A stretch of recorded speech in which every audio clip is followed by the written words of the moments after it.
चलिए आगे बढ़ेंगे। अग्निपथ और ईडी के विरोध में जंतर मंतर पर जारी कांग्रेस के सत्याग्रह में हरियाणा कांग्रेस नेता भी पहुंचे। आज कांग्रेस प्रभारी विवेक बंसल भी सत्याग्रह आंदोलन में शामिल हुए। साथ ही बंसल के निशाने पर मोदी सरकार रही। इस मुद्दे पर हमारे संवाददाता ने बंसल से खास बातचीत की। कांग्रेस की तरफ से जंतर मंतर पर सत्याग्रह किया जा रहा है। कांग्रेस की तरफ से दो मुख्य मांगे जो है देखने को यहां पर मिलती हुई नजर आ रही है। पहला अग्निपथ योजना और दूसरा राहुल गांधी के जिस तरीके से आज एक बार फिर से जो है ईडी के समक्ष पेशी है। सर क्या मांगे पहले आप जंतर मंतर पर जो है उठाते हुए नजर आ रहे हैं सत्याग्रह के जरिए? देखिए, हमारी मुख्य मांग तो ये है कि जो उत्पीड़न इस जांच के माध्यम से हो रहा है, जिस तरीके से निरंतर और लंबी जांच हो रही है, कोई जांच इतना बड़ी कोई इन्हें जानकारी नहीं लेनी कि 4-4 और 5-5 दिन ये लंबी 10-10 घंटे की जो खासतौर से जो राहुल जी की जो ग्रिलिंग कर रहे हैं, इसके पीछे उद्देश्य ये है कि कहीं ना कहीं वो उकता जाएं, कहीं ना कहीं वो परेशान हो जाएं इस निरंतर जो उससे, और उत्पीड़न की भावना है उसके हम लोग विरोध में हैं। जांच कीजिए, बिल्कुल कीजिए, पर जिस तरीके से एक तरफ हमारी राष्ट्रीय अध्यक्षा अस्पताल में है, आप कल्पना कीजिए कि बेटे पे क्या गुजर रही होगी अपनी माँ की परिस्थिति को लेकर, अपनी जो स्वास्थ्य को लेकर, और उसके बावजूद ये लोग अपनी मनोभावना से बाज नहीं आ रहे। और बार बार जो हमारे कांग्रेस के नेताओं ने भी जो सवाल रखा है, आप एक उदाहरण दीजिए, क्या बीजेपी के नेता सब दूध के धुले हैं? किसी के यहाँ ईडी की रेड हुई, किसी के यहाँ ईडी की पूछताछ हुई? आज का एक भी उदाहरण आप हमें बता दीजिए। बीजेपी ये कह रही है कि कानून अपना काम कर रहा है, कांग्रेस को इससे किस तरीके की परेशानी है। हालांकि आज कांग्रेस की तरफ से सुबह पीसी हुई थी तो उसमें कहा गया जो ईडी के समक्ष जो सारे केस दर्ज हुए, ज्यादातर जो केस हैं वो बीजेपी के राज में जो है दर्ज हुए। तो वही तो हम कह रहे हैं, तो उत्पीड़न की तो यही भावना हम कह रहे हैं। और इसमें से एक केस में कोर्ट ने भी उस पर क्लीन चिट पहले भी उसने ईडी ने दे दी थी, फिर दोबारा जांच शुरू हो गई।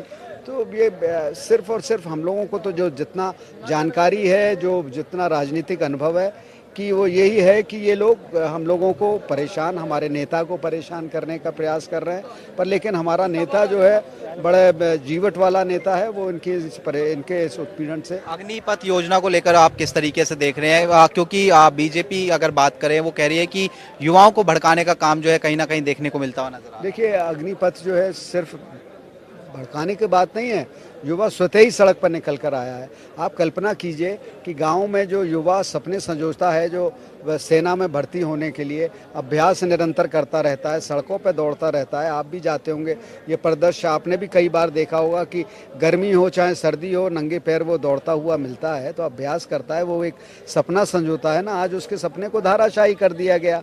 आज जिस तरीके से क्या कोई भी नौजवान अपने रोजगार को लेके या अपने पैरों पे खड़े होने की कल्पना करता है, तो वो क्या सिर्फ 4 वर्ष के लिए अपने पैरों पे खड़ा होना चाहता है?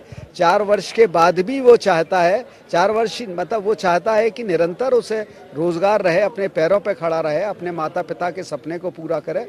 पर लेकिन ये आधी अधूरी ये जो योजना है, ये आज युवाओं के सपनों को धाराशाही कर रही है, और हमारे सबकी जो भी राजनीति में है उनकी कल्पना से परे है कि इसके पीछे उद्देश्य। आगे कांग्रेस की किस तरीके की रणनीति रहेगी अगर इसी तरीके से केंद्र सरकार चूंकि स्पष्ट कर चुकी है कि अग्निपथ जो योजना है वो वापस नहीं होगी? देखिए, हम लोगों ने पहले भी इन्होंने कहा था कृषि बिल को लेकर कि कृषि बिल लागू होंगे और उन्हें वापस नहीं लिया जाएगा, तो 1.5 साल बाद उन्होंने वापस लिया ना।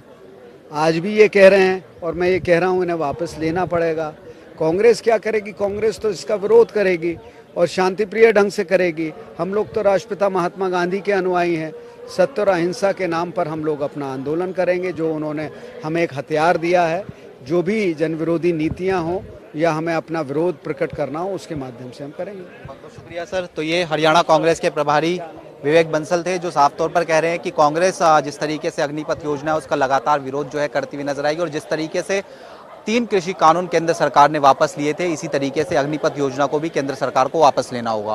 कैमरामैन चंचल गुप्ता के साथ स्पर्श शर्मा, जनता टीवी, दिल्ली।